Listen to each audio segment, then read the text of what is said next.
welcome to my vlog. And this project's Mustang. Today, my project's gonna be replacing or repairing, should I say, the brake line going to the rear of my wife's 96 Ford Mustang, because whoever repaired it, which we found when we did the New York State safety and emissions inspection, the brake line was repaired not to New York State's safety inspection standard. In this case, it had what was called a compression fitting, and that has two brass, I want to call them balls, that you put over the top of the tube, and then you put a union in the middle, and then when you lock down on the nuts, it compresses the little balls against your line and inside the union, which, as far as I'm concerned, there's nothing wrong with it. But New York State requires you to have your lines flared, whether it's double or bubble. That's totally up to you, but they got to have a flared union connection. So that's what I am going to do today. Alright, well, my first step is to get it up on the ramps. Well, I just got a surprise. Can you see how much of a move I made? It was almost, I would say almost a foot. She slid. When she came up, I just came up on the ramp. I didn't come up very hard. I just slowly went up, and then went to put the brake on. I slid that far, and she finally stopped. Probably just because of the weight on the ramps, which, guess what, is telling me my rear brakes are not stopping this vehicle. And I'm looking inside there. Some light on the subject. As you can see, it doesn't look like I've got any grip to that point. It is not a good situation. That means to stop this vehicle, it is all front. Same here. Looks like all that's gripping is just that little line right there, as you can see. Because as you're pushing your brake pedal down, that's the only thing I think that's gripping. So I've got to deal with that. Probably new rotors. Ay, ay, ay. My other concern with this is because the pedal really feels mushy. So that's telling me I got air in the system. So yeah, dealing with the brake system on my 97, and now I'm going to be dealing with the brakes on the 96. All right. Here's my brake line coming from the rear and going to the front. That is a compression fitting and not a flare. And that is the issue with the brake line. Not a good situation.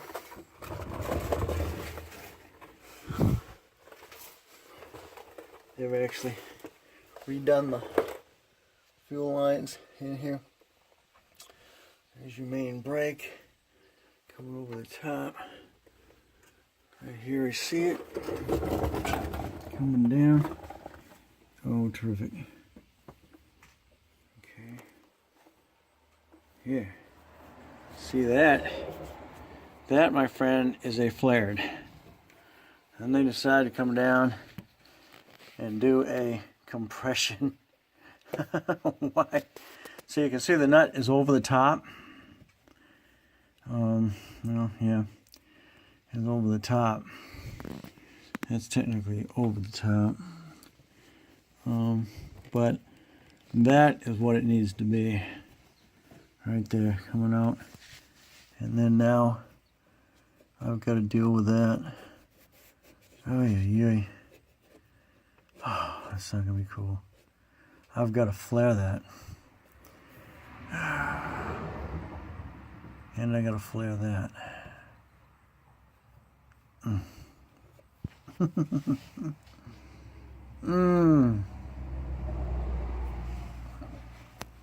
And technically, I need a flare, regular flare, and then another flare. And then I got to flare this one here.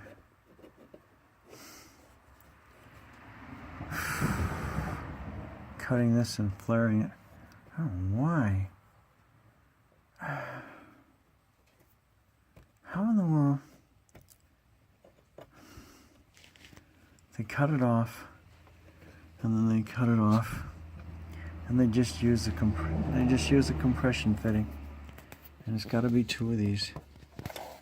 And technically, what I need to do is buy another one of these, so I don't have to flare it, and it'll just connect after I flare it. Not a good situation. Not good. This is a flared situation here. So here's your union, and you get your 2 flare nuts. When it goes through that, then you're gonna flare it, a double flare or a bubble flare, depending on which way you want to go with it. And in this case, it's all depends on what you have for a union, which is this one here. And this is a double D, not a bubble, not with a B, double flare. And that flare, and it fits right over the top of that. And now that I thought about it, the reason they did that is that is going to be a son of a gun to try and flare. That's exactly why they did it. They used the compression on it because all you got to do is slide a little brass fitting over the top of that, and make sure you get your nut on there. Slid the brass fitting over there. They cleaned it up, and then they squeezed it. They did the same thing. That's a pre-manufactured line, just like this one is. This is pre-manufactured. Right into its union. They got another pre-manufactured line. Cut it off, and then put a compression fitting on it. And that's exactly why. Because that is a pre-manufactured all the way back there. And they replaced the dead line between here and here. The only way, yeah, I got myself a dilemma. Not gonna be a good situation. So I got to get this cover off of here. I got to chop it right here, and then technically I needed to get another pre-man because to try and flare this son of a gun here. Man, myself into a dilemma.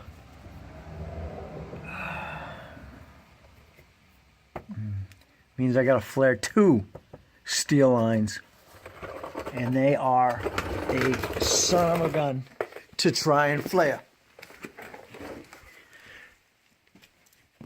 I have no problem flaring this. It is a very soft soft line, and I have no problem flaring that. And probably the only problem is I don't have enough to go straight to the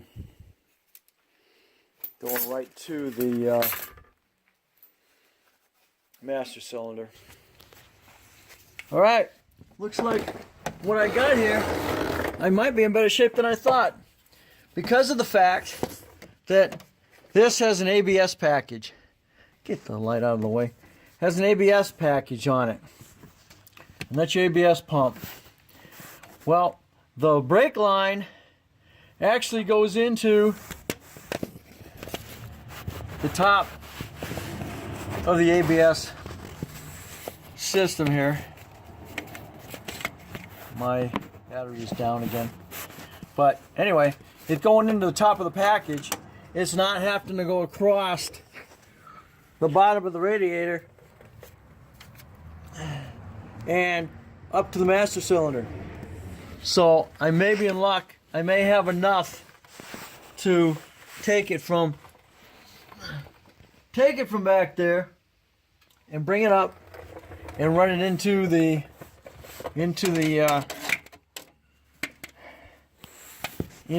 ABS package. That's fantastic. So I might be able, I'm going to be able to do that. The hard part, I got to take the wheel off. I got to get under the skirt. And basically exactly what I did on the 97. You want to take a look at that video of how I ran it all the way from the back all the way over to the master cylinder. In this case, I've just got basically a straight shot up to the shot from up here. All right, there you go. There you go. Running it into the ABS package here. Mine didn't have that, so that's why. So I'm just looking at right here from back there. So that is definitely a positive situation. I may have enough after all to do that. I have no problem flaring this. I have none whatsoever. And actually what I found on there is actually another steel piece, a 3-foot. So if I need that to come out of here and mate, it's already pre-done. All I got to do is flare both ends of that, and I'm in good shape. So we're going to go from that. My battery's about dead for this, so we're going to go to 360. All right, we're back after going back from 360 back to my camera. Well, I've decided to save all that mess. I've got to go to Dansville anyway. It's going to cost me $12, but I decided to go ahead and after measuring the length the length of the one I just took off, it's 80 inches. So, seems as though I got to go back down, I got to go to the parts store anyway, and instead of just buying adapters going from the bubble to the double, I'm just going to get a bubble flared 6-foot piece of pipe or brake line. Bend it the way it needs to be, put it together, done. So instead of messing around and trying to adapt this to that, and I already know I have two bubble ends, not double, that I have to mate with. Why spend the time and flare it to double, and then I have to adapt it to bubbles? By the time I get the adapter, two adapters that I need, it's going to cost the same price as one piece of double flared ends. It's 6 feet long. So there's my solution. Stay tuned. All right. After spending more than an hour in advance, I got what I needed. And bubble flare, this side metric, and I got another 72 inch, and I actually found bubble flare adapters, and I got two of them because they don't make an 80-inch length steel one, so I had to get one for between those two, and then I had to get one for the that front line that had a B-nut coming off of a double flare going into a bubble, and there was no adapter for it. So now I had to get an adapter for two bubble flares. So we'll go in there, tighten right down, and then I gotta bend it so it will mate up with the one in the front, and then the other one I got to curve, and then get it set up so I can hook it up to the rear adapter. All right, we're home. Let's get this thing back together. Okay, now I've just connected it up here, and that is a bubble fitting. We're gonna get it. I think I'm gonna go ahead and start from back there and work myself up here, and then because I'm not exactly sure how my length's gonna be. After all that, here's what I got. I had to bend them as close as I could get it, coming across, and just gonna have to live with that. And these are darn close. I'll be able to bend everything by hand to get it to fit. But there you go. Let's see how we do.